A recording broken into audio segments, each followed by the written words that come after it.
I was at gate C17 when the text came in. Mom's new husband is moving in. We packed your stuff in trash bags and put them on the curb. Don't come home. No punctuation, no hesitation.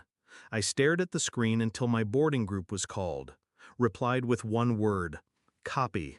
Slid the phone back in my coat. Didn't blink, didn't breathe. I walked onto the plane, window seat, aisle empty. No one sat next to me. 43 minutes into the flight, I opened my laptop. No hesitation, just muscle memory. One encrypted email, a single line of instruction. Then I shut it, ordered black coffee, and watched the clouds slide below me like ghosts in retreat. 48 hours later, I had 15 missed calls. One of them was from a federal marshal. It wasn't the trash bags. It wasn't the man I hadn't met. It wasn't even that my son called him Dad by accident 6 months ago at a school assembly and pretended not to notice. It was the orchestration, the choreography of betrayal, the silence, the planning, the certainty that I wouldn't fight back. They'd built a new life inside my old one, quietly, room by room. He was a contractor, that's what she said. Good with his hands. I watched her say it at dinner once, across the table, her voice soft and glazed, like she'd already forgotten I was there. I remember chewing slowly, swallowing everything, even my own rage, because I wanted to see how far she'd go before she snapped her own spine in the lie. Turns out, she'd go all the way to the curb.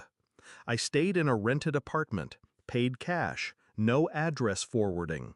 I let them think I was gone. The neighbor across from our old house was a chatty widow who believed I was on assignment overseas.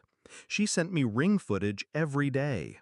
I watched him carry my daughter's art off the fridge, put it in a storage bin, labeled it "Donate." My son? He watched through the window and didn't blink. I checked her accounts next. Passwords hadn't changed. She was arrogant that way, confident I was too broken to look. I wasn't. I saw dinner reservations, Airbnb receipts, one-way tickets to Belize from 2 years ago, photos of him in our backyard, 6 months before we separated. He'd been there before. I'd just missed the signs. I watched every video she deleted from her shared drive. She didn't even password protect the album marked June. It was her birthday month. The report came in on a Tuesday, encrypted file, verified by the DoD. The man in the house wasn't just a contractor. He was a defense intelligence asset with sealed indictments in 3 states. He used alias identities, married for green cards, bought houses, sold them under straw names. He had done this before, a dozen times, always with women like her. She'd helped him launder money through her small business. She didn't know it, not yet, but the accounts were already flagged. I printed the report, black ink, no staples, just paper and silence.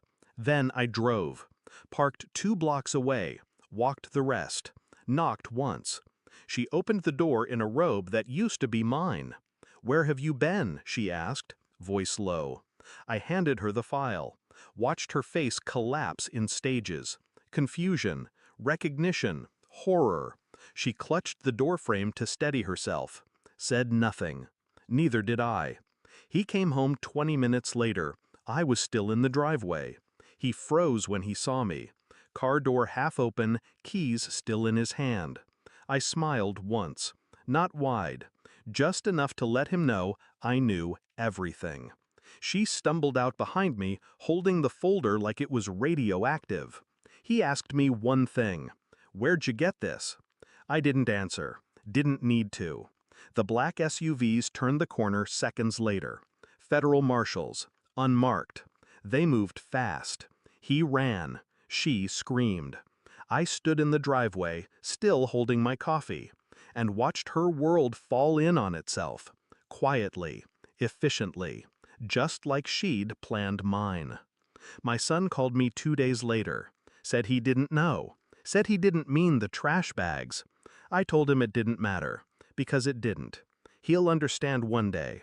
when trust is currency and silence is war. I moved to a new city. No name on the mailbox, no framed photos on the wall, just one line of ink on a single piece of paper pinned above the sink. Copy. I don't reply to messages anymore. I just watch, wait, and when the time comes, I answer.